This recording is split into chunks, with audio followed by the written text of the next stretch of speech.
ناظرین اکرام السلام علیکم۔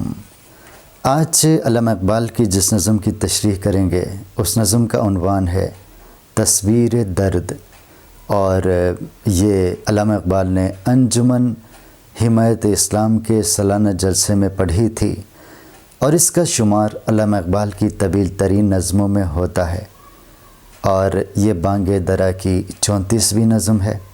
اس نظم میں علامہ اقبال نے ہندوستان کی صورتحال بیان کی ہے اور ہندوستان کے لوگوں کی خراب صورتحال پر تشویش کا اظہار کیا ہے۔ تو آئیے نظم کا آغاز کرتے ہیں۔ نہیں منت کشے تاب شنیدن داستان میری، خاموشی گفتگو ہے بے زبانی ہے زبان میری، منت کش احسان اٹھانے والی، تاب شنیدن سننے کی طاقت، داستان کہانی، اور خاموشی یعنی چپ رہنا، بے زبانی نہ بولنے کی کیفیت۔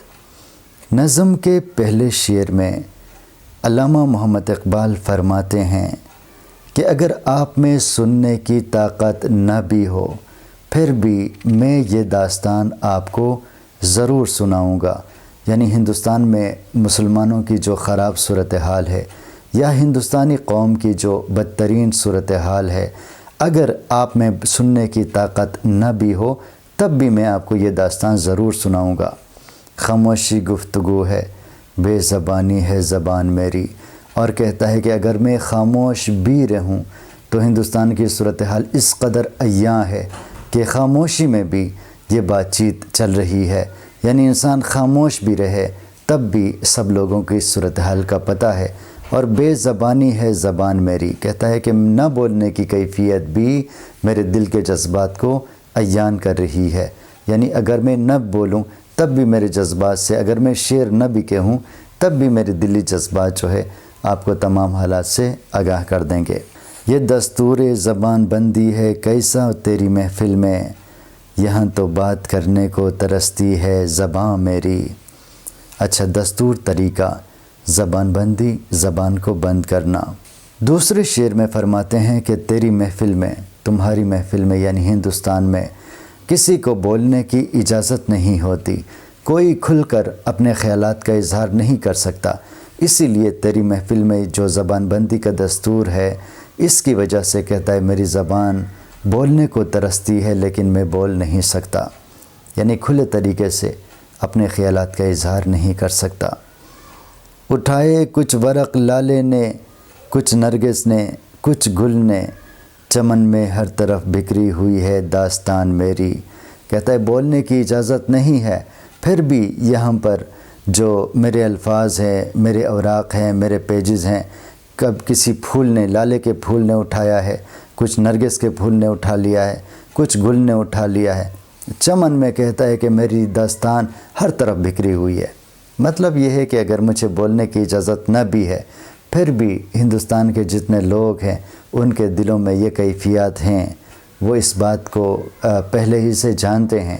جس طرح یہاں پہ پھولوں نے کہتا ہے کسی نے کچھ ورق لالے نے لیا ہے، کچھ نرگس نے، کچھ گل نے، اس کا مطلب یہ ہے کہ ہندوستان کے مختلف شعراء یا مختلف مصنف یا مختلف لوگ ٹکڑوں میں میرے جذبات کو، میرے خیالات کو بیان کرتے ہیں، جو میں اگر تمام خیالات کو، تمام داستان کو میں آپ کو نہیں سنا سکتا، لیکن کہتا ہے کہ اس کے اجزاء تو تمام لوگوں کے پاس ہیں، تمام لوگ، کوئی کسی طریقے سے اپنے خیالات کا اظہار کر رہا ہے، کوئی کس انداز سے اپنے خیالات کا اظہار کر رہا ہے، لیکن داستان ایک ہے۔ داستان یہ ہے کہ ہماری حالت بدتر ہو چکی ہے۔ اڑا لی قمریوں نے، طوطیوں نے، عندلیبوں نے، چمن والوں نے مل کر لوٹ لی طرز فعان میری۔ اچھا، قمری فاختہ کو کہتے ہیں، طوطی طوطے کو کہتے ہیں، عندلیب بلبل کو کہتے ہیں، اور طرز فعان یعنی فریاد کرنے کا انداز۔ اب کہتا ہے کہ اڑا لی قمریوں نے، طوطیوں نے، عندلیبوں نے، چمن والوں نے مل کر لوٹ لی طرز فعان میری۔ کہتا ہے کہ جب میں دیکھتا ہوں کہ یہاں پر جو فاختہ ہیں، یہاں پر جو طوطی ہیں، یہاں پر جو بلبل ہیں، سب نے میرا انداز اختیار کر لیا ہے، جس انداز سے میں فریاد کرتا ہوں یہ تمام پرندے بھی اسی طرح سے فریاد کر رہے ہیں۔ اس کا مطلب یہ ہے کہ جس انداز سے میں شاعری کر رہا ہوں دوسرے لوگ بھی میری تقلید کر رہے ہیں، میرا انداز فریاد وہ بھی اپنا رہے ہیں۔ ٹپک اے شمع آنسو بن کے پروانے کی آنکھوں سے، سراپا درد ہوں حسرت بھری ہے داستان میری۔ اب جب اس نے بتا دیا ہے کہ یہاں کے جو فاختہ ہیں، یہاں کے جو بلبل ہیں، انہوں نے میرا طرز اختیار کر لیا ہے، میری طرف فریاد کر رہے ہیں، اب شمع سے کہتا ہے کہ اے شمع آپ بھی، کہتا ہے کہ آنسو بن کر پروانے کی آنکھوں سے ٹپک جا، مطلب یہ ہے کہ آپ بھی میرا ساتھ دے۔ یہ اشارہ ہو سکتا ہے کسی خاص انسان کی طرف، اشارہ ہو سکتا ہے کسی خاص مصنف کی طرف، اشارہ ہو سکتا ہے ہندوستان کے لوگوں کی طرف کہ آپ بھی میرا ساتھ دے دو۔ جس طرح کچھ شعراء، کچھ مصنفین نے میرا طرز اختیار کر لیا ہے تو آپ لوگ بھی اسی طرز میں میرا ساتھ دے دو، تاکہ ہم سب لوگ مل کر اس صورتحال کے خلاف آواز اٹھائیں اور لوگوں کو خواب غفلت سے جگائیں۔ سراپا درد ہوں حسرت بری ہے داستان میری، کہتا ہے میں مکمل طور پر غم میں ڈوب گیا ہوں، درد میں ڈوب گیا ہوں، اور میری جو کہانی ہے یہ حسرتوں سے بھری ہے، آرزوؤں سے بھری ہوئی ہے، اسی لیے اے شمع اس میں آپ بھی میرا ساتھ دو۔ الہی پھر مزہ کیا ہے یہاں دنیا میں رہنے کا، حیات جاویداں میری نہ مرگ ناگہاں میری۔ حیات جاویداں ہمیشہ کی زندگی، اور مرگ ناگہاں یعنی اچانک موت۔ کہتا ہے اے خدا اب اس دنیا میں رہنے کا کیا مزہ ہے، مزہ کیوں نہیں ہے؟ کہ کہتا ہے کہ نہ مجھے حیات جاویداں ملتی ہے، ہمیشہ کی زندگی ملتی ہے، نہ مرگ ناگہاں میری، نہ اچانک موت میری ہے۔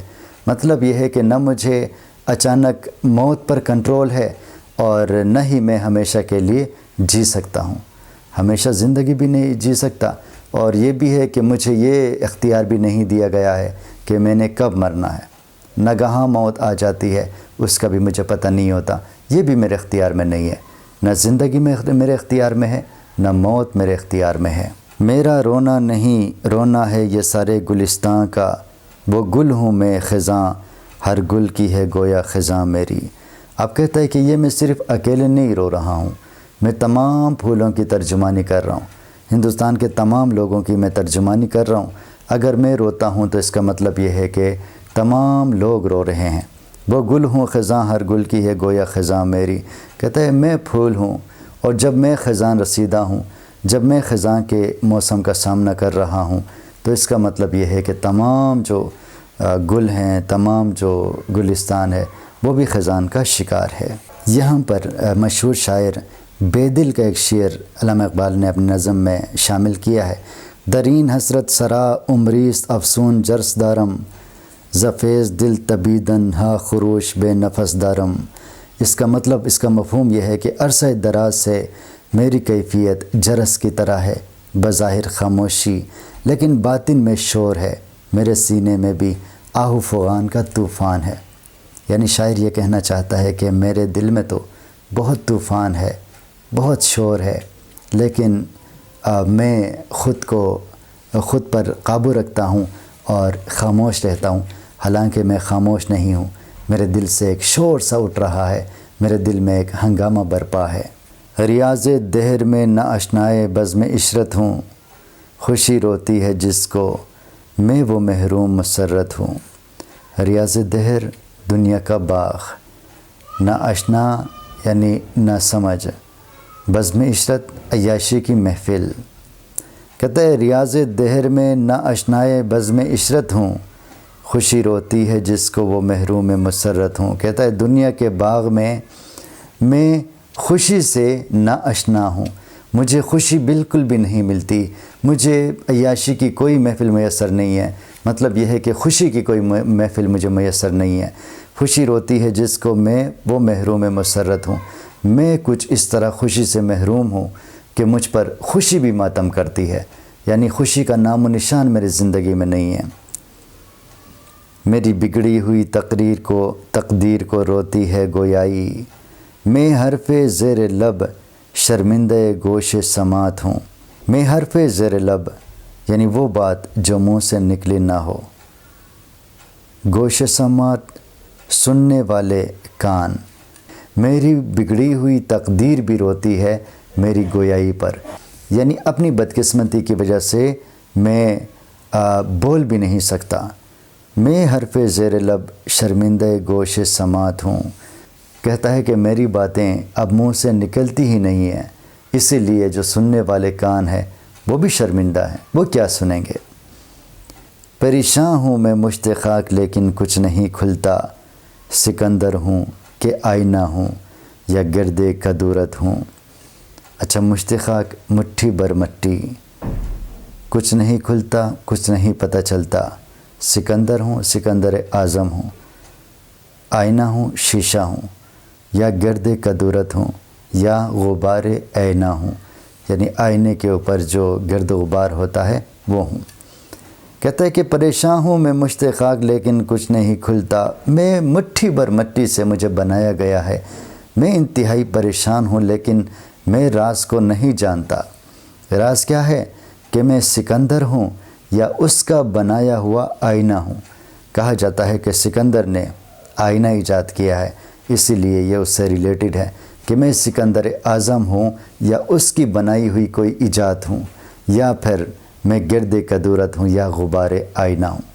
ہم کہہ سکتے ہیں کہ اس میں جو وحدت الوجود میں کہا جاتا ہے کہ میں اللہ کا حصہ ہوں، تو کہتا ہے کہ میں اللہ کا حصہ ہوں یا اللہ کی بنائی گئی کوئی مخلوق ہوں، یا پھر میری کوئی حیثیت ہی نہیں ہے، کوئی دھول کی طرح ہوں، گرد کی طرح ہوں، میں اس راز سے ابھی واقف نہیں ہوں۔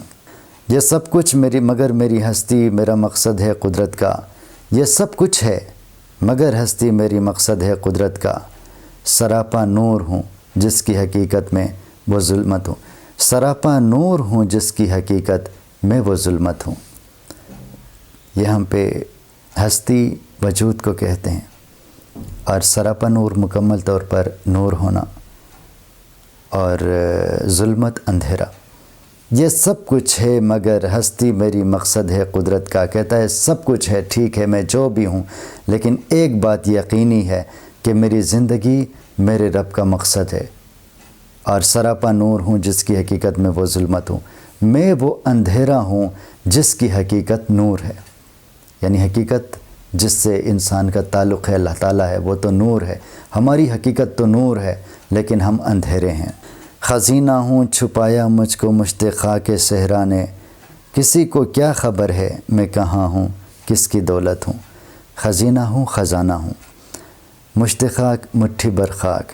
کہتا ہے کہ میں تو ایک قیمتی چیز ہوں، ایک خزانہ ہوں، چھپایا مجھ کو مشت خاک صحرا نے، لیکن میں مٹھی بر خاک ہوں جو صحرا میں کھو چکا ہوں، اپنی اصلیت کو گم کر چکا ہوں، اپنی اہمیت کو میں نہیں جانتا۔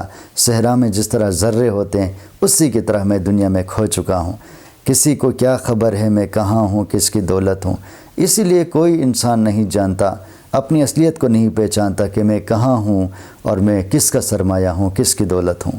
نظر میری نہیں ممنون سیر عرصے ہستی، میں وہ چھوٹی سی دنیا ہوں کہ آپ اپنی ولایت ہوں۔ اچھا، ممنون یعنی احسان۔ نظر میری نہیں ممنون سیر عرصے ہستی، ممنون سیر نظارہ کرنے کا احسان اٹھانے والا، اور عرصے ہستی زندگی کی دوری۔ میں وہ چھوٹی سی دنیا ہوں کہ آپ اپنی ولایت ہوں۔ ولایت ملک کو کہتے ہیں، وطن کو کہتے ہیں۔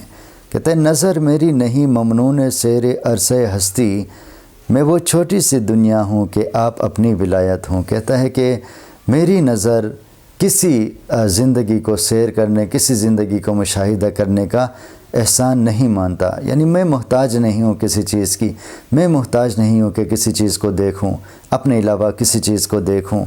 میں وہ چھوٹی سی دنیا ہوں کہ آپ اپنی ولایت ہوں۔ کہتا ہے کہ میں خود اپنی ذات میں اتنا پیچیدہ ہوں، میں اپنی ذات میں اتنا اہم ہوں کہ میں اپنا نظارہ کروں یہ کافی ہے۔ میں اس بات کا محتاج نہیں ہوں، میں اس بات کا محتاج نہیں ہوں کہ دنیا کی دیگر چیزوں کا میں نظارہ کرتا پھروں۔ میں بس اپنی ذات کا نظارہ کروں، خود کو سمجھوں، یہ بڑی بات ہے، کیونکہ میرے اندر ایک دنیا چھپی ہوئی ہے، ایک ملک چھپا ہوا ہے۔ نہ صحبہ ہوں، نہ ساقی ہوں، نہ مستی ہوں، نہ پیمانہ، میں اس میں خانہ ہستی میں ہر شے کی حقیقت ہوں۔ صہبا شراب کو کہتے ہیں، ساقی شراب پلانے والے، اور مستی شراب میں جو نشہ ہوتا ہے، پیمانہ جام کو کہتے ہیں، پیالے کو کہتے ہیں، میخانہ ہستی دنیا کا میخانہ یا زندگی کا میخانہ یعنی یہ دنیا۔ کہتا ہے کہ نہ صہبا ہوں، نہ ساقی ہوں، نہ مستی ہوں، نہ پیمانہ، میں اس میخانہ ہستی میں ہر شے کی حقیقت ہوں۔ کہتا ہے اگر اس دنیا کو ایک میخانہ تصور کیا جائے تو اس میں نہ میں شراب ہوں، نہ میں شراب پلانے والا ہوں، نہ میں شراب کا نشہ ہوں، نہ پیمانہ ہوں، نہ پیالہ ہوں، لیکن پھر بھی کہتا ہے کہ میں زندگی کی ہر شے کی حقیقت ہوں۔ مطلب اس کا یہ ہے کہ میں دنیا کی کوئی مادی چیز نہیں ہوں، نہ میں سونا ہوں، نہ میں چاندی ہوں، نہ میں پتھر ہوں، کچھ بھی نہیں ہوں، لیکن دنیا میں جتنی بھی چیزیں ہیں ان تمام چیزوں سے میں اہم ہوں، تمام چیزوں کی حقیقت مجھ میں ہے، میں تمام چیزوں کی حقیقت ہوں۔ مطلب یہ ہے کہ یہ تمام چیزیں میرے لیے بنائی گئی ہیں۔ مجھے راز دو عالم دل کا آئینہ دکھاتا ہے، وہی کہتا ہوں جو کچھ سامنے آنکھوں کے آتا ہے۔ کہتا ہے میں چونکہ اللہ تعالیٰ کا خلیفہ ہوں، دنیا کی حقیقت ہوں، اس لیے دونوں دنیا کا راز میرا دل آئینے کی طرح مجھے دکھاتا ہے۔ مجھے دنیا کا بھی پتہ ہے، مجھے آخرت کا بھی پتہ ہے، اسی لیے کہتا ہے جو کچھ میری آنکھوں کے سامنے آتا ہے وہ میں بیان کرتا ہوں۔ عطا ایسا بیان مجھ کو ہوا رنگین بیانوں میں کہ بام عرش کے طائر ہیں میرے ہم زبانوں میں۔ رنگین بیان، دلکش شاعر یا دلکش باتیں کرنے والا، بام عرش، عرش کی چھت، طائر پرندے، ہم زبان ایک زبان ہونا۔ کہتے عطا ایسا بیان مجھ کو ہوا رنگین بیانوں میں کہ بام عرش کے طائر ہیں میرے ہم زبانوں میں۔ کہتا ہے کہ مجھے اللہ تعالیٰ نے ایسی دلکش زبان دی ہے، ایسی دلکش شاعری مجھے عنایت کی ہے کہ جو بام عرش، عرش کی جو چھت ہے، وہاں کے جو پرندے یعنی فرشتے ہیں وہ بھی میری ہم زبان ہے۔ میں جو کچھ کہتا ہوں فرشتے بھی اس سے راضی نظر آتے ہیں، وہ بھی میری ہم زبان ہو چکے ہیں۔ اثر یہ بھی ہے ایک میرے جنون فتنہ ساماں کا، میرا آئینہ دل ہے قضا کے رازدانوں میں۔ جنون فتنہ ساماں یعنی ہنگامہ کرنے والا جنون، یہ شدید عشق کے لیے، گہرے عشق کے لیے استعمال ہوئے ہیں یہ الفاظ۔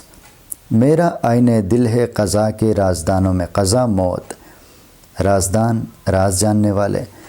کہتا ہے کہ میرا عشق اس قدر گہرا ہے اور اس گہرے عشق کا اتنا اثر ہے کہ میرا دل موت کے رازوں سے بھی واقف ہے، یعنی میرا دل جو ہے موت کے رازوں کو بھی جانتا ہے۔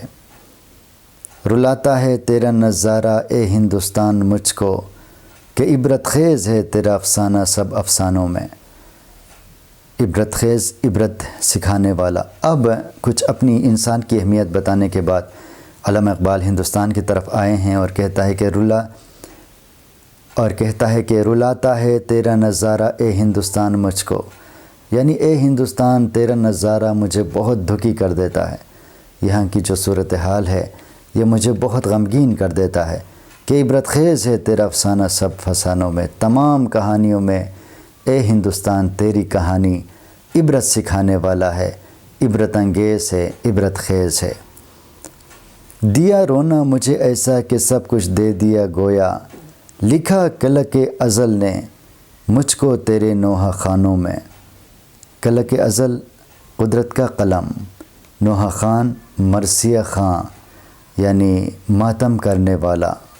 دیا رونا مجھے ایسے، دیا رونا مجھے ایسا کہ سب کچھ دے دیا گویا، لکھا کلک ازل نے مجھ کو تیرے نوحہ خانوں میں۔ کہتا ہے مجھے رونا ایسے دے دیا گیا ہے جیسے مجھے سب کچھ دے دیا گیا ہے۔ یہ رونا میرے لیے بہت بڑا سرمایہ ہے، اور قدرت کے قلم نے اے ہندوستان مجھے تیرا مرثیہ خان بنا کر بھیجا ہے کہ میں تیرے مرثیے لکھوں، تیری بربادی کی کہانی لکھوں۔ نشان برگ گل تک بھی نہ چھوڑا اس باغ میں گلچیں، تیری قسمت سے رزم آرائیاں ہے باغبانوں میں۔ برگ گل پھول کے پتے، گلچین پھول توڑنے والے، رزم آرائیاں لڑائی جھگڑا، باغبان باغ کی حفاظت کرنے والے۔ کہتا ہے نشان برگ گل تک بھی نہ چھوڑا اس باغ میں گل چین. کہتا ہے کہ یہاں پہ پھول توڑنے والوں نے پھول کے ساتھ ساتھ پتے بھی توڑ دیے، پھولوں کے پتے بھی توڑ دیے، یعنی چمن کو مکمل طور پر برباد کر دیا. مطلب یہ ہے کہ ہندوستان کو بیرون والوں نے مکمل طور پر تباہ و برباد کر دیا ہے. جو کہتے ہیں کہ ہم ہندوستان کے محافظ ہیں، باغبان ہیں، انہوں نے پھولوں کو توڑ توڑ کے اس کا بیڑا غرق کر دیا. تیری قسمت سے رزم آرائیاں ہیں باغبانوں میں، اے ہندوستان یہ تیری قسمت ہے کہ یہاں کے جو باغبان ہیں، جو خود کو یہاں کا مالی سمجھتے ہیں، باغبان سمجھتے ہیں، وہی لڑائیاں کر رہے ہیں، وہی فساد برپا کر رہے ہیں اور چمن کو انہوں نے اجاڑ دیا ہے. چھپا کر آستین میں بجلیاں رکھی ہیں گردوں نے، انادل باغ کے غافل نہ بیٹھیں آشیانوں میں. آستین قمیص کے بازو کو کہتے ہیں، گردوں آسمان کو کہتے ہیں، انادل بلبل کو کہتے ہیں، غافل بے خبر. اب ہندوستان والوں کو خبردار کر رہا ہے کہ چھپا کر آستین میں بجلیاں رکھی ہیں آسمان گردوں نے، انادل باغ کے غافل نہ بیٹھیں آشیانوں میں. کہتا ہے کہ آسمان بھی ہمارا دشمن ہو چکا ہے، ہندوستانیوں کا دشمن ہو چکا ہے. آسمان نے بھی بجلیاں اپنے آستین میں چھپا کر تیار رکھی ہوئی ہے. اسی لیے جو یہ باغ کے بلبل ہیں، ہندوستان کے لوگ ہیں، وہ بالکل بے خبر نہ رہیں تاکہ وہ اپنی حفاظت کریں، اپنے اشیانوں کی حفاظت کریں، اپنے گھروں کی حفاظت کریں. اس کو ہم یوں بھی تعبیر کر سکتے ہیں کہ آسمان سے مراد بڑے لوگ ہیں، آسمان سے مراد طاقتور حکومت ہے کہ حکومت یا انگریز ہندوستان کو تباہ کرنے کے لیے بالکل تیار بیٹھے ہوئے ہیں. اسی لیے ہندوستان کے جو لوگ ہیں وہ اپنی حفاظت کے لیے تیار رہیں، بے خبر نہ ہو جائیں. سن اے غافل صدا میری، یہ ایسی چیز ہے جس کو وظیفہ جان کر پڑھتے ہیں طائر بوستانوں میں. طائر پرندے بوستانوں میں یعنی چمن میں. کہتا ہے کہ اے غافل، اے بے خبر انسان، اے بے خبر ہندوستان کے لوگ، میری شاعری کو بہت غور سے سنو، میری صدا کو بہت غور سے سنو. کہتا ہے کہ دوسرے جو چمن کے لوگ ہیں، دوسرے گلستانوں کے جو لوگ ہیں، وہ تو میری شاعری کو وظیفہ جان کر پڑھتے ہیں. وظیفہ اس دعا کو کہتے ہیں جو ڈیلی پڑھی جائے، روزانہ پڑھی جائے. کہتا ہے دیگر ممالک کے جو لوگ ہیں وہ میری شاعری کو بہت اہمیت دیتے ہیں، میری شاعری کو وظیفہ بنا کر پڑھتے ہیں، لیکن اے ہندوستان والو، آپ میری شاعری پر توجہ نہیں دیتے، لہٰذا آپ میری صدا کو غور سے سنو. وطن کی فکر کر ناداں مصیبت آنے والی ہے، تیری بربادیوں کے مشورے ہیں آسمانوں میں. اے ہندوستان والو، اپنے وطن کی فکر کرو، آپ پر مصیبت آنے والی ہے. اگر آپ فکر نہیں کرو گے تو آسمانوں میں بھی تمہاری بربادیوں کے مشورے ہو رہے ہیں. مطلب یہ ہے کہ جو بڑے ممالک ہیں یا جو طاقتور حکمراں ہیں یا یہاں پر جو مسلط انگریز ہیں، انہوں نے بھی تجھے تباہ کرنے کے لیے مشورے کر رہے ہیں. اسی لیے تیار رہو، اپنے ملک کی، اپنے وطن کی حفاظت کرو. ذرا دیکھ اس کو جو کچھ ہو رہا ہے ہونے والا ہے، دھرا کیا ہے بھلا عہد کہن کی داستانوں میں. دھرا کیا ہے، رکھا کیا ہے، عہد کہن یعنی پرانا دور. کہتا ہے کہ ذرا دیکھ اس کو جو کچھ ہو رہا ہے ہونے والا ہے، دھرا کیا ہے بھلا عہد کہن کی داستانوں میں. اے ہندوستان کے لوگوں، آپ موجودہ دور کو دیکھو، موجودہ زمانے کو دیکھو کہ موجودہ زمانے میں کیا ہو رہا ہے. آپ ماضی کی داستانوں کو چھوڑ دو. ماضی میں جو باتیں ہوئی ہیں، ماضی میں جو قصے ہوئے ہیں، ان کا دوبارہ تذکرہ مت کرو، ان سے کوئی فائدہ نہیں ہوگا. حال کی طرف دیکھو، ابھی جو کچھ ہو رہا ہے اس کو دیکھو. یہ خاموشی کہاں تک لذت فریاد پیدا کر زمین پر تو ہے اور تیری صدا ہو آسمانوں میں. کہتا ہے ہندوستان کے لوگوں، کب تک خاموش رہو گے؟ یہ خاموشی کہاں تک رہے گی؟ لذت فریاد پیدا کر، آپ فریاد میں لطف پیدا کر، ایسے انداز سے فریاد کر، زمین پر تو ہو اور تیری صدا ہو آسمانوں میں. کچھ اس طرح سے فریاد کر کہ تم تو زمین پر رہو لیکن تیری فریاد آسمان تک، اللہ تک پہنچ جائے. نہ سمجھو گے تو مٹ جاؤ گے اے ہندوستان والو، تمہاری داستان تک بھی نہ ہوگی داستانوں میں. کہتا ہے اے ہندوستان والو، اگر وقت کو نہیں سمجھو گے تو مکمل طور پر مٹ جاؤ گے، اور ایسا مٹو گے کہ تمہاری داستان، تمہاری کہانی بھی کہانیوں میں شامل نہیں رہے گی. یہی آئین قدرت ہے، یہی اسلوب فطرت ہے، جو ہے راہ عمل میں گمزن محبوب فطرت ہے۔ آئین قدرت، قدرت کا نظام، اسلوب فطرت، فطرت کے اصول، راہ عمل یعنی جدوجہد کرنا، محنت کرنا، گامزن یعنی محو سفر ہونا، محبوب فطرت، فطرت کو یعنی خدا کو اچھا لگنا۔ کہتا ہے یہی آئین قدرت ہے، قدرت کا نظام یہ ہے، اللہ کا نظام یہ ہے، یہی اسلوب فطرت ہے، اور فطرت کے اصول، فطرت کا قاعدہ یہ ہے، جو ہے راہ عمل میں گامزن محبوب فطرت ہے۔ جو بندہ جدوجہد کرتا ہے، جو بندہ راہ عمل کا مسافر ہے، اس کو اللہ بھی پسند کرتا ہے، اس کو فطرت بھی پسند کرتی ہے۔ ہویدا آج اپنے زخم پنہان کر کے چھوڑوں گا، لہو رو رو کے محفل کو گلستان کر کے چھوڑوں گا۔ ہویدا کا مطلب ہے ظاہر، زخم پنہان چھپا ہوا زخم۔ اب کہتا ہے کہ میں اپنے زخم کو آج، میں اپنے چھپے ہوئے زخم کو آج ظاہر کر کے چھوڑوں گا۔ میرے دل میں جو غم ہے، جو دکھ ہے، آج میں ضرور بیان کر کے چھوڑوں گا۔ لہو رو رو کے محفل کو گلستان کر کے چھوڑوں گا، اور میں اتنا روؤں گا، اتنا لہو روؤں گا کہ جو محفل ہے اس کو میں گلستان بنا دوں گا۔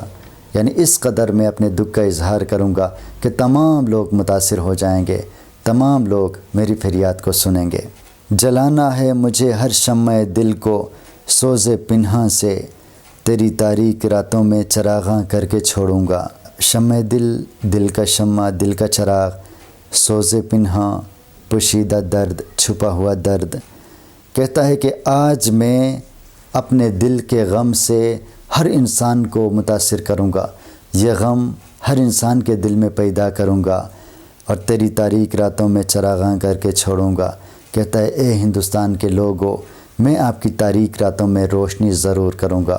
مطلب یہ ہے کہ میں آپ کو خواب غفلت سے ضرور بیدار کروں گا۔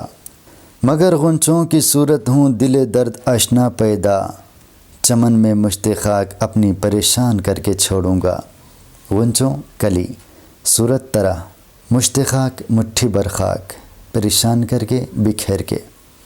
کہتا ہے کہ مگر غنچوں کی صورت ہوں دل درد آشنا پیدا، چمن میں مشت خاک اپنی پریشان کر کے چھوڑوں گا۔ کہتا ہے میں تو بالکل کلی کی طرح ہوں، میں تو بالکل پھول کی طرح ہوں، لیکن پھر بھی میں ایسے لوگ ضرور پیدا کروں گا جو درد دل سے آشنا ہوں، جو ہندوستان کے لوگوں کے غم سے باخبر ہوں، جو ہندوستان کے لوگوں کے غم جانتے ہوں۔ چمن میں مشت خاک اپنی پریشان کر کے چھوڑوں گا۔ کہتا ہے کہ میں جو مٹھی بر خاک سے پیدا ہوا ہوں، اس خاک کو میں بکھیر کے چھوڑوں گا۔ یعنی مطلب یہ ہے کہ میں اپنی جان، اپنی زندگی قربان کرنے کے لیے بھی تیار ہوں، میں اپنی زندگی قربان کروں گا، لیکن یہاں کے لوگوں کے دلوں میں ضرور درد دل پیدا کروں گا۔ پیرونا ایک ہی تسبیح میں ان بکھرے دانوں کو، جو مشکل ہے تو اس مشکل کو آسان کر کے چھوڑوں گا۔ کہتا ہے اب میں نے فیصلہ کر لیا ہے، اب میں نے عزم کر لیا ہے کہ ہندوستان کے تمام لوگوں کو میں ایک کروں گا، تسبیح کے ان دانوں کو ایک دھاگے میں پیروؤں گا، ان میں اتفاق پیدا کروں گا، اتحاد پیدا کروں گا۔ کہتا ہے بظاہر یہ کام بہت مشکل ہے، لیکن اس مشکل کو میں آسان کر کے چھوڑوں گا، آسان بنا دوں گا۔ مجھے اے ہم نشیں رہنے دے شغل سینہ کعبی میں، کہ میں داغ محبت کو نمایاں کر کے چھوڑوں گا۔ ہم نشیں دوست کو کہتے ہیں، ساتھ بیٹھنے والے، اور شغل مصروفیت کو کہتے ہیں۔ سینہ کعبی، سینہ کھرچنا یعنی ماتم کرنا، اور سینہ کوبی کرنا۔ کہتا ہے کہ اے ساتھی، اے دوست، مجھے اپنے سینہ کھرچنے دے، سینہ کوبی کرنے دے، مجھے ماتم کرنے دے، کہ داغ محبت کو نمایاں کر کے چھوڑوں گا۔ میں اس قدر ماتم کروں گا، میں اس قدر اپنے سینے کو کھرچوں گا، میں اس قدر فریاد کروں گا کہ میں جو محبت کا غم ہے اس کو تمام دلوں میں پیدا کروں گا۔ یہ جو ہندوستان کے لوگوں کے دلوں میں جو نفرت ہے، اس کو ختم کر کے اس کی جگہ میں محبت پیدا کروں گا۔ دکھا دوں گا جہاں کو جو میری آنکھوں نے دیکھا ہے، تجھے بھی صورت آئینہ حیران کر کے چھوڑوں گا۔ کہتا ہے جو میں دیکھ رہا ہوں، ہندوستان میں جس صورتحال کو میں بصیرت کی آنکھ سے دیکھ رہا ہوں، میں اسی منظر کو تمام لوگوں کے سامنے رکھوں گا، اور کہتا ہے کہ اے ہندوستان والو، میں تجھے آئینے کی طرح اتنا صاف تمہیں دکھاؤں گا ان حالات کو کہ آپ بھی حیران رہ جاؤ گے۔ یعنی جو سازشیں ہو رہی ہیں، ہندوستان کی جو خراب صورتحال ہے، اس کو کہتا ہے کہ میں اس طرح سے بیان کروں گا کہ آپ لوگ بھی حیرت زدہ رہ جاؤ گے۔ جو ہے پردوں میں پنہاں چشم بینا دیکھ لیتی ہے، زمانے کی طبیعت کا تقاضا دیکھ لیتی ہے۔ اچھا، پنہاں چھپا ہوا، چشم بینا بصیرت کی آنکھ، اور تقاضا ضرورت۔ کہتا ہے جو ہے پردوں میں پنہاں چشم بینا دیکھ لیتی ہے۔ کہتا ہے جو بصیرت کی آنکھ ہوتی ہے، دل کی آنکھ ہوتی ہے، وہ تو پردوں میں چھپے ہوئے راز کو بھی دیکھ لیتی ہے۔ اس کے لیے پردے نہیں ہوتے، وہ پردے کے پیچھے بھی دیکھ سکتی ہے، بشرط یہ کہ وہ چشم بینا ہو، وہ دل کی آنکھ ہو، بصیرت کی آنکھ ہو۔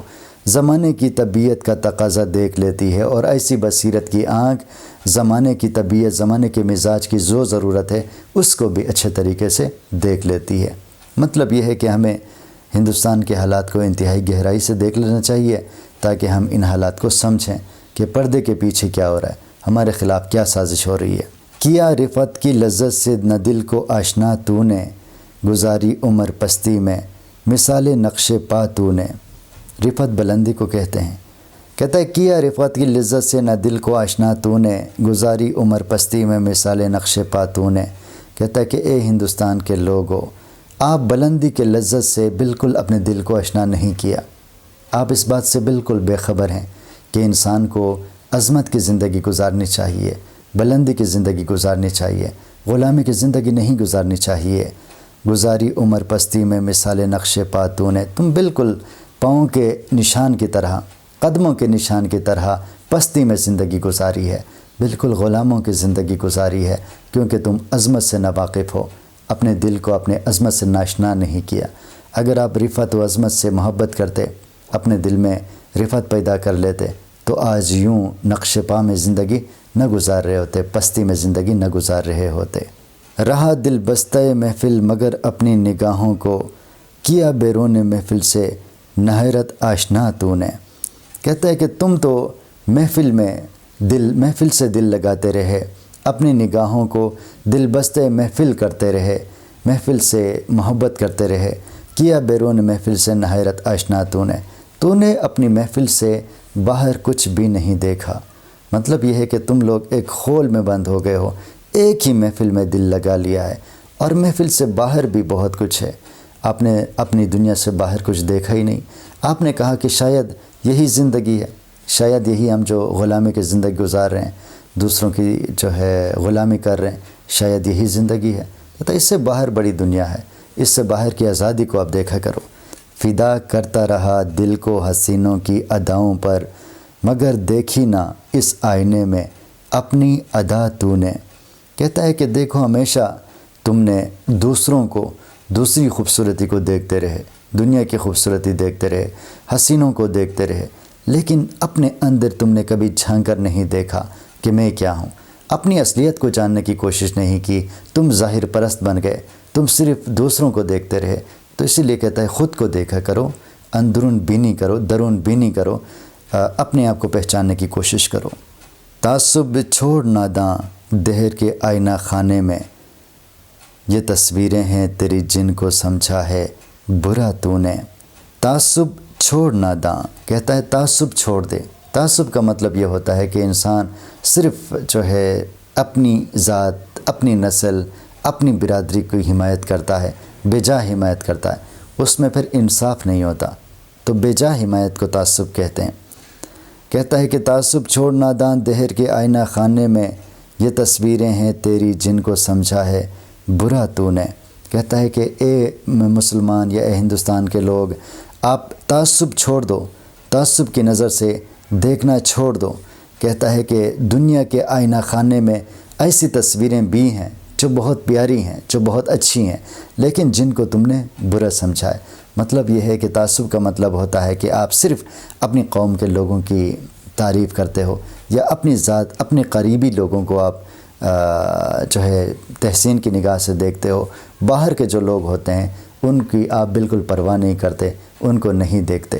مطلب اقبال کا یہ ہے کہ دیکھو باصلاحیت لوگ اور بھی موجود ہیں، آپ صرف تعصب کی آنکھ سے مت دیکھو، آپ باہر کی دنیا میں بھی دیکھو کہ بہت ہی عظیم لوگ موجود ہیں جن کو آپ اپنے لیے جو ہے ایک نشان راہ بنا سکتے ہو، ایک قابل تقلید بنا سکتے ہو، ان کی تقلید کرتے ہوئے آپ کامیاب ہو سکتے ہو۔ اسی لیے تعصب کی نگاہ سے مت دیکھو۔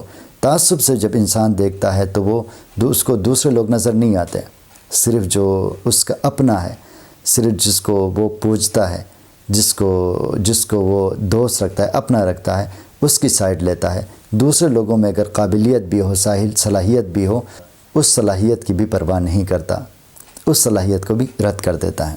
سراپا نالے بیدار سوز زندگی ہو جا، سپند آسا گرہ میں باندھ رکھی ہے صدا تو نے۔ سراپا مکمل طور پر، نالے بیدار یعنی بیداری کی فریاد، سوز زندگی کی حرارت، سپند ایک کالے دانے کو کہتے ہیں، سپند آسا ایک کالے دانے کی طرح، گرہ میں باندھ رکھی ہے، گرہ اپنے پاس۔ علامہ اقبال یہ کہنا چاہتے ہیں کہ زندگی کی حرارت پیدا کرنے کے لیے، آزادی کے لیے سراپا فریاد بنو، یعنی اپنے حق کے لیے، آزادی کے لیے مسلسل جدوجہد کرو، مسلسل آواز اٹھاؤ۔ کہتا ہے اس آواز کو ایک کالے دانے کی طرح، سپند کی طرح خود میں محدود کرتے کہ مت رکھو، یعنی اگر تمہارے دل میں فریاد ہے، اگر تمہارے دل میں صدا ہے تو اس صدا کو دوسروں کو سنا دو، سراپا فریاد بن جاؤ۔ اس کو اگر اپنے دل میں چھپا کے رکھو گے، ظاہر ہے پھر اس کا کوئی فائدہ نہیں ہوتا، پھر اس کا اثر نہیں ہوتا۔ جب اپنی فریاد کو آپ دوسروں تک پہنچاتے ہو تب اس کا فائدہ ملتا ہے۔ آگے کہتا ہے کہ صفائے دل کو کیا آرائش رنگ تعلق سے، کف آئینے پہ باندھی ہے او نادان حنا تو نے۔ صفائے دل کی پاکیزگی، آرائش سجاوٹ، رنگ تعلق دنیاوی تعلقات، کف آئینہ آئینے کے ہاتھ پر، باندھی ہے او نادان حنا تو نے۔ علامہ اقبال کہتے ہیں کہ تمہارے جو دل کی پاکیزگی ہے، تمہیں اس نے دنیاوی تعلق سے سجا دیا ہے، دنیاوی تعلق سے اپنے دل کو تم نے سجا دیا ہے۔ کف آئینہ پہ باندھی ہے او ناداں حنا تو نے، اسی لیے ایسا لگتا ہے کہ تو نے آئینے میں بالکل جو ہے حنا لگا دیا ہے۔ ظاہر ہے حنا اپنے ہاتھ میں لگا لیتے ہیں تو پھر اس آئینے میں جو ہے اپنے ہاتھ کو دیکھتے ہو تو پتہ چلتا ہے جی کہ میرے ہاتھ میں مہندی لگی ہوئی ہے، لیکن اگر آئینے میں کوئی ہاتھ ہے تو اس آئینے کو اگر آپ حنا لگا دو تو اس کا کوئی فائدہ نہیں ہے۔ زمین کیا آسمان بھی تیری کج بینی پہ روتا ہے، غضب ہے سطر قرآن کو چلیپا کر دیا تو نے۔ اچھا، کج بینی کا مطلب غلط طریقے سے دیکھنا، کسی چیز کو غلط انداز سے دیکھنا۔ سطر قرآن یعنی قرآن کی سطر یا قرآن کی لائن یا قرآن کی آیت، چلیپا جھٹلانا یا غلط معنی دینا۔ یہاں پر اس شعر میں اشارہ ان مبلغین سے ہے، ان لوگوں سے ہے جو قرآن میں مختلف آیتوں کو، مختلف صورتوں کو اپنے مفاد کے لیے استعمال کرتے ہیں، کچھ ایسے انداز سے ترجمہ کرتے ہیں جن سے ان کو فائدہ ملتا ہے۔ کہتا ہے زمین کیا آسمان بھی تیری کج بینی پہ روتا ہے، اے مبلغ یہ زمین کو چھوڑو، زمین تو روتی ہی ہے، آسمان بھی تمہارے غلط دیکھنے کے انداز پر ماتم کرتا ہے۔ کیوں؟ غضب ہے سطر قرآن کو چلیپا کر دیا تو نے۔ بہت غضب کی بات ہے، بہت بری بات ہے۔ کہتا ہے تم نے قرآن کو بھی اپنے مفاد کے لیے غلط معنی دے دی ہے۔ زبان سے کر گیا توحید کا دعویٰ تو کیا حاصل، بنایا ہے بت پندار کو اپنا خدا تو نے۔ بت پندار غرور کا بت، تکبر کا بت۔ کہتا ہے زبان سے کر گیا توحید کا دعویٰ تو کیا حاصل۔ کہتا ہے صرف زبان سے اللہ تعالیٰ کی توحید کا دعویٰ مت کرو، اس سے کچھ حاصل نہیں ہوگا۔ بنایا ہے بت پندار کو اپنا خدا تو نے، بدقسمتی سے تو نے غرور کے بت کو اپنا خدا بنا لیا ہے۔ تم غرور کرتے ہو، تکبر کرتے ہو تو زبان پر اللہ کا نام لینے سے کیا فائدہ ہوگا۔ اللہ کی توحید کا ذکر صرف زبانی نہیں ہوتا بلکہ آپ کے افعال سے بھی وہ ظاہر ہونا چاہیے۔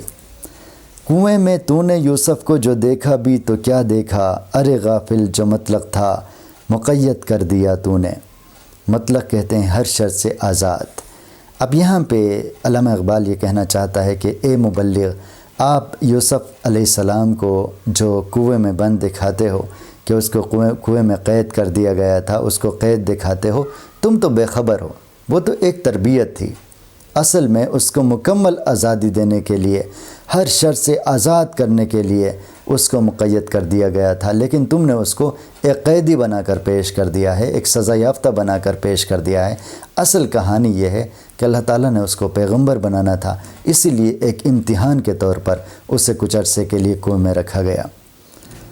ہوس بلائے منبر ہے تجھے رنگین بیانی کی، نصیحت بھی تیری صورت ہے ایک افسانہ خوانی کی۔ ہوس لالچ کو کہتے ہیں، بلائے منبر کے اوپر، اور رنگین بیانی جوش بیانی، افسانہ خوانی کہانی بیان کرنا۔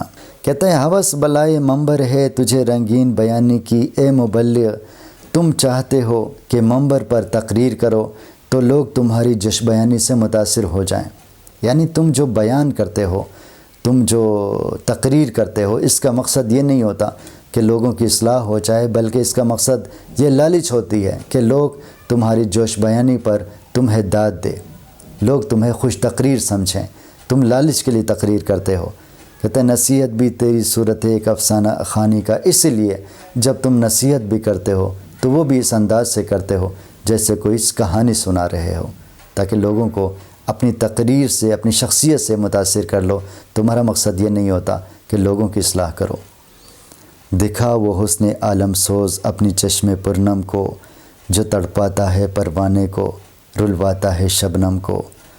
حسن خوبصورتی کو کہتے ہیں، عالم سوز دنیا کو جلانے والا، چشم پرنم یعنی روتی آنکھیں، جو تڑپاتا ہے یعنی تڑپ پیدا کرتا ہے پروانے کو، اور رلواتا ہے شبنم کو۔ کہتا ہے کہ اے مبلغ، کہتا ہے کہ آپ خود میں، کہتا ہے ایسا حسن پیدا کرو، یعنی اپنی روتی آنکھوں میں عالم کو جلانے والی خوبصورتی پیدا کرو، یعنی خود میں اتنا عشق پیدا کرو کہ تمہاری آنکھوں میں، تمہاری آنسوؤں میں بہت زیادہ اثر ہو۔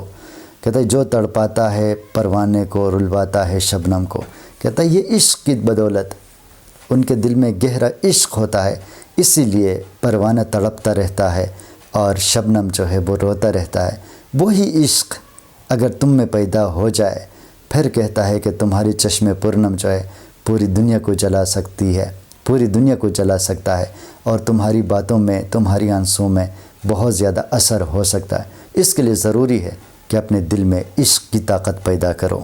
تیرا نظارہ ہی اے ابوالہوس مقصد نہیں اس کا، بنایا ہے کسی نے کچھ سمجھ کر چشم آدم کو۔ ابوالہوس لالچی، تیرا نظارہ ہی اے ابوالہوس مقصد نہیں اس کا، بنایا ہے کسی نے کچھ سمجھ کر چشم آدم کو۔ کہتا ہے کہ اے ابوالہوس، اے لالچی انسان، کہتا ہے تیرا نظارہ، تجھے دیکھنا ہی صرف ان آنکھوں کا مقصد نہیں ہے۔ اللہ تعالیٰ نے ان نگاہوں کو اور بھی کسی بڑے مقصد کے لیے پیدا کیا ہے، یعنی یہی نگاہیں چیزوں کا مشاہدہ کریں، چیزوں کو گہرائی سے دیکھیں، اسی لیے قدرت نے یہ آنکھیں دی ہے۔ اگر دیکھا بھی اس نے سارے عالم کو تو کیا دیکھا، نظر آئی نہ کچھ اپنی حقیقت جام سے جم کو۔ جام جم ایران کا مشہور بادشاہ تھا جس کا نام جمشید تھا، اس کے پاس ایک پیالہ تھا جس میں وہ دنیا کے حالات دیکھا کرتا تھا، تو یہاں پر اس کا تذکرہ ہے۔ اگر دیکھا بھی اس نے سارا عالم کو تو کیا دیکھا، نظر آئی نہ کچھ اپنی حقیقت جام سے جم کو۔ کہتے ہیں جمشید بادشاہ نے اپنے پیالے میں، اپنے جام میں تمام دنیا کو اگر دیکھا تو کیا دیکھا، اس کی کوئی حقیقت نہیں ہے، لیکن اگر اس پیالے میں اس کی اپنی اصلیت، اپنی حقیقت نظر آتی تب ہم بات کرتے، تب ہم خوش ہوتے کہ واقعی جمشید بادشاہ نے اپنی اصلیت، اپنی حقیقت کو اس جام میں دیکھا تھا۔ اس نے تو دنیا کو دیکھا تھا، دنیا کو ہر کوئی دیکھ سکتا ہے، اصل بات یہ ہے کہ انسان خود کو دیکھے، اپنے آپ کو دیکھے، یہ بڑی بات ہے، اپنی اصلیت تک پہنچ جائے۔ آگے کہتا ہے کہ شجر ہے فرقہ آرائی، تعصب ہے ثمر اس کا، یہ وہ پھل ہے کہ جنت سے نکلواتا ہے آدم کو۔ کہتا ہے جو فرقہ پرستی کا درخت ہے، کہتا ہے اس کا پھل تعصب ہوتا ہے، یعنی جب فرقہ آرائی شروع ہو جائے، فرقہ پرستی شروع ہو جائے تو ظاہر ہے پھر لوگ تعصب پسند ہوتے ہیں، پھر وہ بے جا حمایت کرتے ہیں، اپنا اگر غلطی بھی کرے تو اس کو غلطی کو جو ہے ٹھیک مانتے ہیں اور دوسرا اگر ٹھیک کام بھی کرے تو اس کو غلط کہتے ہیں، تو یہ تعصب ہے۔ کہتا ہے کہ شجر ہے فرقہ آرائی، تعصب ہے ثمر اس کا، یہ وہ پھل ہے کہ جنت سے نکلواتا ہے آدم کو، پھر قواریت شروع ہو جائے۔ پھر کہتا ہے اس کا پھل تعصب ہی ہوتا ہے، بے جا حمایت ہی ہوتا ہے۔ کہتا ہے کہ یہ ایسا پھل ہے جو انسان کو جنت سے نکلوا دیتا ہے، انسان کو خوشیوں سے محروم کر دیتا ہے، انسان میں حسد پیدا کرتا ہے، لہٰذا یہ خوشیوں کی زندگی سے دور ہو جاتا ہے۔ نہ اٹھا جذبہ خورشید سے ایک برگ گل تک بھی، یہ رفعت کی تمنا ہے کہ لے اٹھتی ہے شبنم کو۔ جذبہ خورشید سورج کی کشش، برگ گل پھول کا پتا، رفعت کی تمنا، بلندی کی تمنا۔ کہتا ہے کہ بلندی کی تمنا کی علامہ اقبال بات کرتے ہیں، کہتا ہے کہ جن میں بلندی کی تمنا ہو تو وہ زمین سے بھی اٹھتے ہیں، اور جن میں بلندی کی تمنا نہ ہو وہ اونچائی پہ ہو کے بھی کچھ بھی نہیں کر سکتے۔ اور مثال دے رہا ہے کہ جس طرح سورج کی کشش کو ہم دیکھیں تو سورج اتنا اونچا ہے لیکن آج تک اس نے کسی پھول کے پتے کو بھی اپنی طرف نہ اٹھا سکا، اور اس کے مقابلے میں شبنم کی اب ہم بات کریں تو وہ ایسے اٹھتی ہے کہ زمین سے اٹھ کر، پانی کے جو قطرے ہوتے ہیں زمین سے اٹھ کر پھول کے پتوں میں پڑے ہوتے ہیں، اونچائی پہ پڑے ہوتے ہیں۔ اسی لیے کہتا ہے کہ اگر انسان میں رفعت کی تمنا ہو، بلندی کی تمنا ہو تو وہ کسی بھی طریقے سے بلندی حاصل کر لیتا ہے۔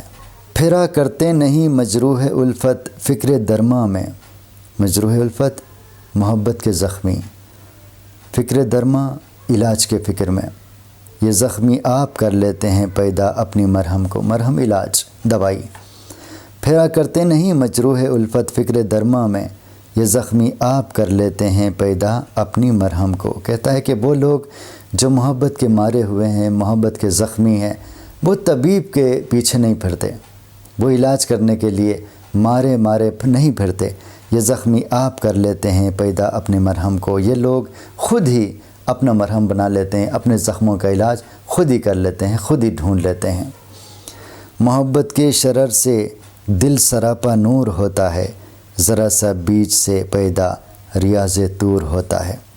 محبت کے شرر، محبت کی چنگاری، سراپا نور مکمل طور پر نور بن جانا، ریاض جنت کوہ طور کا باغ۔ کہتے ہیں محبت کے شرر سے دل سراپا نور ہوتا ہے، اگر کسی دل میں محبت کی چنگاری ہو تو اس محبت کی چنگاری سے پورا دل نور ہو جاتا ہے، روشنی ہو جاتا ہے۔ اور کہتا ہے ذرا سے بیج سے، یہ محبت کی بیج سے کہتا ہے کہ پیدا ریاض طور ہوتا ہے، اس محبت کی ایک چھوٹی سی بیج سے کوہ طور کی جنت پیدا ہو جاتی ہے۔ مطلب یہ ہے کہ جس طرح کوہ طور میں حضرت موسیٰ نے اللہ تعالیٰ کا دیدار کیا تھا، اسی طرح کہتا ہے محبت کے جذبے، عشق کے جذبے سے اللہ کا دیدار ہوتا ہے۔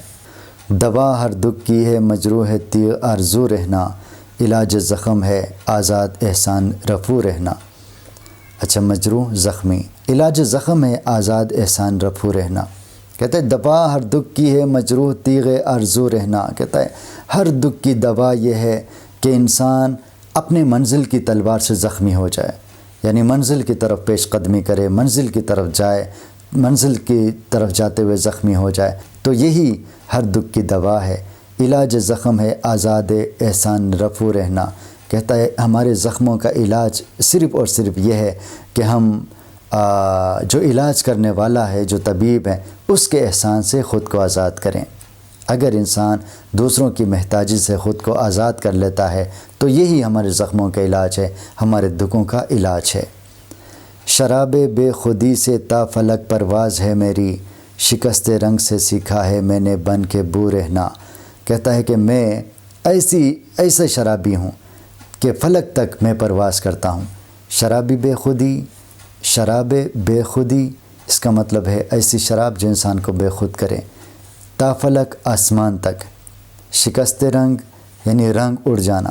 شراب بے خودی سے تا فلک پرواز ہے میری، شکست رنگ سے سیکھا ہے میں نے بن کے بو رہنا۔ کہتا ہے کہ میں عشق کی شراب کی وجہ سے آسمان تک میں پرواز کر سکتا ہوں، یعنی انسان کی بات کر رہا ہے، اگر اس میں انسان میں اللہ تعالیٰ کا عشق موجود ہے تو اس عشق کی مستی میں، عشق کی شراب کی مستی میں اس کی پرواز آسمان تک پہنچ جاتی ہے۔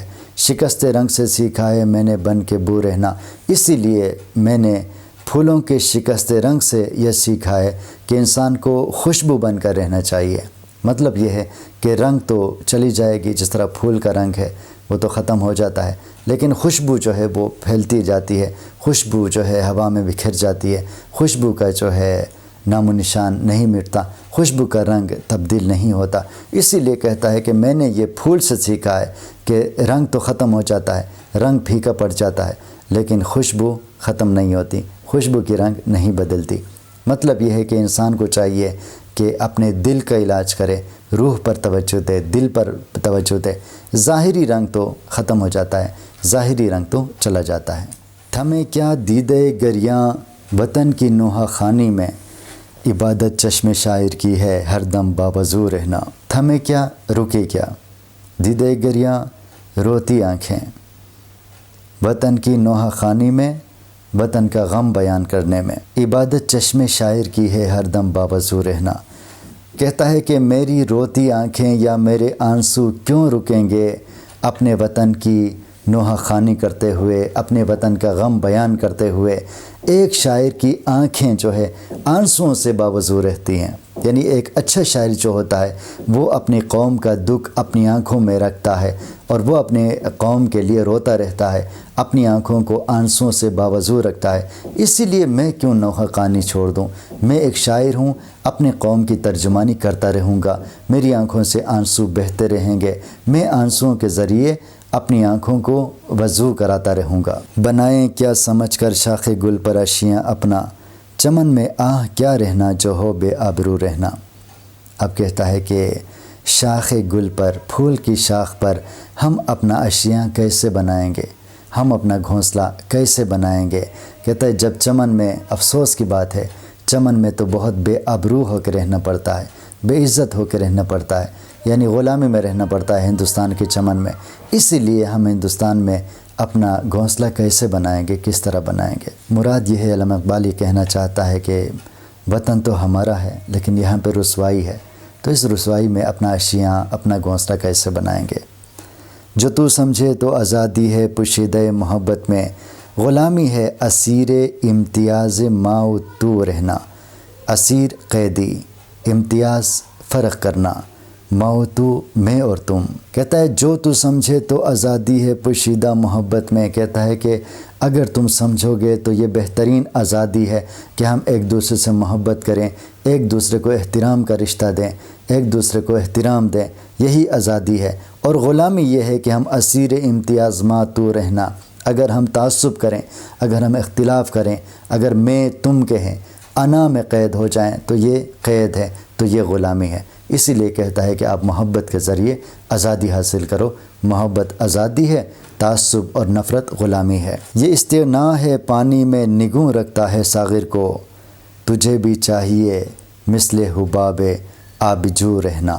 استغنا یعنی بے نیازی، نگوں نیچے رکھنا، ساغر پیالہ، اور مثل کی طرح، حباب بلبلے، آبجو پانی، ندی۔ یہ استغنا ہے پانی میں نگوں رکھتا ہے ساغر کو، تجھے بھی چاہیے مثل حباب آبجو رہنا۔ کہتا ہے دیکھو یہ پانی کی بے نیازی ہوتی ہے کہ وہ کس طرح بے نیاز ہے، اسی بے نیازی کی وجہ سے ہمیشہ جو پیالہ ہوتا ہے وہ پانی کے نیچے ہوتا ہے، کبھی بھی ایسا نہیں ہو سکتا کہ اوپر پیالہ ہو نیچے پانی رکھا جائے، ہمیشہ پیالہ نیچے رکھ کے اس پہ پانی ڈالا جاتا ہے تو ہمیشہ پانی اوپر ہوتا ہے، اسی لیے کہ پانی بے نیاز ہوتا ہے، اس سے کسی چیز کی پرواہ نہیں ہوتی۔ اسی لیے کہتا ہے کہ اے انسان تم بھی بالکل بے نیاز ہو جاؤ، اور جس طرح پانی میں بلبلے ہوتے ہیں جو پانی کو اوپر تیرتے رہتے ہیں، کبھی نیچے نہیں جاتے، کبھی ڈوبتے نہیں ہیں، اسی طرح تم بھی بے نیازی کے ساتھ دنیا میں زندگی گزارو۔ نہ رہ اپنوں سے بے پرواہ، اسی میں خیر ہے تیری، اگر منظور ہے دنیا میں او بے گناہ خو رہنا۔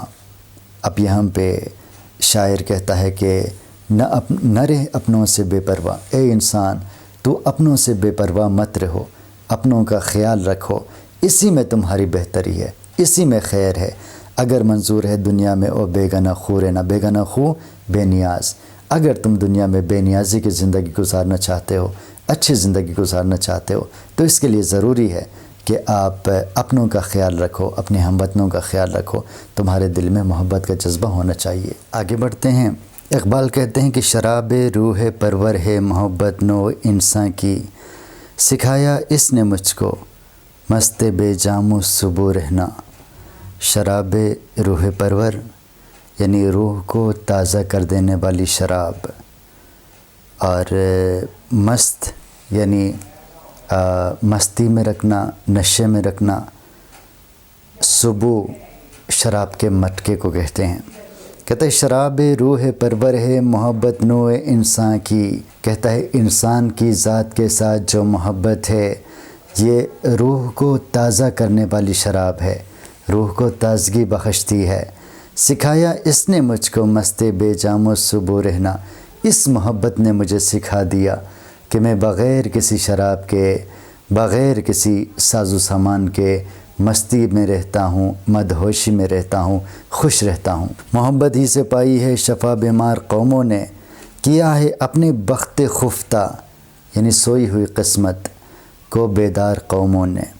کہتے ہیں محبت ہی ہے جس سے جو بیمار قومیں تھی، جو زوال پذیر قومیں تھیں، انہوں نے اپنا علاج کیا اور وہ عروج پر پہنچ گئیں، اور ساتھ ساتھ ان قوموں نے جن کی قسمت خراب تھی، محبت کے ذریعے انہوں نے اپنی قسمت کو جگا دیا، خوش قسمت ہو گئی۔ بیابان محبت دشت غربت بھی وطن بھی ہے، یہ ویرانہ قفس بھی اشیانہ بھی چمن بھی ہے۔ کہتا ہے محبت کے مختلف روپ ہوتے ہیں، چاہے بیابان ہو، چاہے دشت غربت ہو، چاہے وطن ہو، چاہے کوئی ویرانہ قفس ہو، پنجرہ ہو، قید خانہ ہو، اشیانہ ہو، چمن ہو، ہر جگہ محبت پائی جاتی ہے۔ کوئی ایسی جگہ مخصوص نہیں ہے جہاں پہ محبت ہو، یا کوئی ایسی جگہ نہیں ہے جہاں محبت نہ ہو۔ کسی بھی جگہ، کسی بھی کیفیت میں انسان محبت کر سکتا ہے۔ محبت وہ انمول خزانہ ہے جو کسی بھی کیفیت میں انسان اس سے لطف اندوز ہو سکتا ہے۔ محبت ہی وہ منزل ہے کہ منزل بھی ہے صحرا بھی، جرس بھی کارواں بھی راہبر بھی راہزن بھی ہے۔ جرس گھنٹی کی آواز کو کہتے ہیں، ناقوس کی آواز کو بھی کہتے ہیں۔ کہتا ہے کہ محبت وہ منزل ہے کہ اسے ہم منزل بھی کہہ سکتے ہیں، اس کو ہم صحرا بھی کہہ سکتے ہیں، جرس بھی کہہ سکتے ہیں، قافلہ بھی کہہ سکتے ہیں، رہبر بھی، یہاں تک کہ اس کو رہزن بھی کہہ سکتے ہیں۔ مطلب اس کا یہ ہے کہ محبت کسی بھی چیز میں ہو سکتی ہے، کسی بھی انسان میں محبت ہو سکتی ہے، چاہے وہ رہبر ہو اس میں محبت ہو سکتی ہے، یہاں تک کہ راہزن جو ہے اس میں بھی محبت سما سکتی ہے، اور صحرا میں، منزل میں، ہر جگہ محبت ہو سکتی ہے، اور ہر جگہ محبت فائدہ مند بھی ہے۔ مرض کہتے ہیں سب اس کو، یہ ہے لیکن مرض ایسا چھپا جس میں علاج گردش چرخ کہن بھی ہے۔ گردش چکر کو کہتے ہیں، چرخ کہن یعنی بوڑھا آسمان یا قدیم آسمان۔ گردش چرخ کہن یہ تقدیر کے لیے، قسمت کے لیے استعمال ہوتا ہے۔ مرض کہتے ہیں سب اس کو، یہ ہے لیکن مرض ایسا، کہتا ہے اگر اس کو مرض لوگ سمجھتے ہیں تو سمجھو کہ یہ ایک ایسی بیماری ہے، ایسا مرض ہے چھپا ہے جس میں علاج گردش چرخ کہن بھی ہے، کہ اس میں انسان کی بدقسمتی کا علاج بھی ہوتا ہے۔ اس سے پہلے کے شعر میں بھی کچھ ایسا ہی خیال بیان کیا گیا تھا، اس میں بھی وہی کہتا ہے کہ محبت وہ مرض ہے جس میں بدقسمتی کا علاج چھپا ہوا ہے۔ محبت کے ذریعے انسان اپنی قسمت کو بدل سکتا ہے۔ جلانا دل کا ہے گویا سراپا نور ہو جانا، اگر محبت میں کوئی اپنے دل کو جلاتا ہے، خود کو تکلیف دیتا ہے، تو اس کا سراپا نور ہو جاتا ہے، مکمل طور پر وہ نور میں معمور ہو جاتا ہے، نور سے بھر جاتا ہے۔ یہ پروانہ جو سوزاں ہو تو شمع انجمن بھی ہے، اگر یہ محبت پروانہ ہے، جلنے والا پروانہ ہے، تو یہ ایک شمع کی شکل بھی اختیار کر سکتا ہے۔ مطلب یہ ہے کہ اگر محبت میں ایک پروانہ جل جائے تو وہ شمع کا کام بھی دے سکتا ہے۔ وہی ایک حسن ہے لیکن نظر آتا ہے ہر شے میں، یہ شیریں بھی ہے گویا بیستون بھی کوہکن بھی۔ وہی ایک حسن ہے لیکن نظر آتا ہے ہر شے میں، کہتے ہیں محبت ایک ایسی خوبصورتی ہے، ایسا حسن ہے جو کائنات کی ہر چیز میں سما سکتا ہے، ہر چیز میں دکھائی دیتا ہے۔ یہ شیریں بھی ہے، یعنی یہ فرحات کا معشوق بھی، یہ فرحات کی معشوقہ بھی ہے، گویا جیسے بیستون بھی ہے، وہ پہاڑ جس کو فرحات نے کھود کر دودھ کی نہریں بہا دی تھی، اس کو بیستون کہتے ہیں، یا اس کا نام بیستون ہے۔ کوہکن فرہاد کو کہتے ہیں، یعنی پہاڑ کھودنے والا۔ کہتا ہے کہ یہ محبت ہے جو خوبصورتی بن کر، حسن بن کر ہر چیز میں سما جاتی ہے، اور یہ شیرین میں بھی ہے، یہ بیستون میں بھی ہے، یہ کوہکن میں بھی ہے۔ یہ الگ الگ شخصیات ہیں، الگ چیزیں ہیں، لیکن محبت کی وجہ سے یہ ایک ہو گئے ہیں۔ اجاڑا ہے تمیز ملت و آئین نے قوموں کو، میرے اہل وطن کے دل میں کچھ فکر وطن بھی ہے۔ اچھا، تمیز ملت، اپنی قوم میں تمیز کرنا، آئین رسوم و رواج طریقے۔ کہتے اجاڑا ہے، برباد کر دیا ہے تمیز ملت و آئین نے قوموں کو، میرے اہل وطن کے دل میں کچھ فکر وطن بھی ہے۔ کہتا ہے برباد کر دیا ہے جو لوگ تمیز کرتے ہیں اپنوں اور دوسروں میں، جو تعصب کرتے ہیں، جو فرقہ پرستی کرتے ہیں، جو تفرقہ ڈالتے ہیں، جو اختلاف کرتے ہیں، انہوں نے قوموں کو برباد کر دیا ہے۔ اور میرے اہل وطن، کیا تمہارے دل میں اپنے وطن کی فکر ہے؟ اگر تمہارے دلوں میں اپنے وطن کی فکر ہے تو پھر تمیز ملت و آئین مت کرو، پھر یہ تفرق مت ڈالو، پھر اختلافات کا شکار مت ہو، بلکہ اپنے دلوں میں محبت کا جذبہ پیدا کرو۔ سکوت آموز طول داستان درد ہے ورنہ، زباں بھی ہے ہمارے منہ میں اور تاب سخن بھی ہے۔ سکوت آموز، خاموشی سکھانے والا، طول داستان، داستان کی طوالت، طویل داستان، تاب سخن، بولنے کی طاقت۔ مطلب یہ ہے کہ جو داستان میں آپ کو سنا رہا ہوں یہ بہت طویل داستان ہے، میرے پاس زبان بھی ہے، میرے پاس بولنے کی طاقت بھی ہے، لیکن یہ داستان مجھے خاموشی سکھاتی ہے، اس لیے میں خاموش رہنا چاہتا ہوں۔ نمی گردید کوتا رشتہ مانی رہا کردم، نمی گردید کوتا رشتہ مانی رہا کردم، حکایت بود بے پایاں بخاموشی ادا کردم۔ یہ ایک شعر نظیری نیشاپوری کا ایک شعر اس میں شامل کیا گیا ہے، فارسی کا شعر ہے، اور اس میں وہ یہ کہنا چاہتا ہے کہ میری داستان بہت زیادہ طویل ہے جس کو میں الفاظ میں بیان نہیں کر سکتا، اس لیے اس داستان کو بتانے کی بجائے میں خاموش رہنا پسند کرتا ہوں۔ تو ناظرین کرام، یہ تھی ہماری آج کی نظم بانگ درا کی، جو طویل نظموں میں اس نظم کا شمار ہوتا ہے اور اہم ترین نظم ہے، جس میں علامہ اقبال نے مختلف موضوعات کو چھیڑا ہے، جس میں ہندوستان کی خراب صورتحال بھی ہے اور محبت کی اہمیت بھی ہے، اور اس کے ساتھ ساتھ جو فرقہ پرستی ہے اس کے خلاف بھی بات کی گئی ہے، اور انسان کی اصلیت کے حوالے سے بھی کافی پراثر باتیں اس نظم میں کی گئی ہیں۔ تو انشاءاللہ دوبارہ حاضر ہوں گے۔ بہت شکریہ، اللہ حافظ۔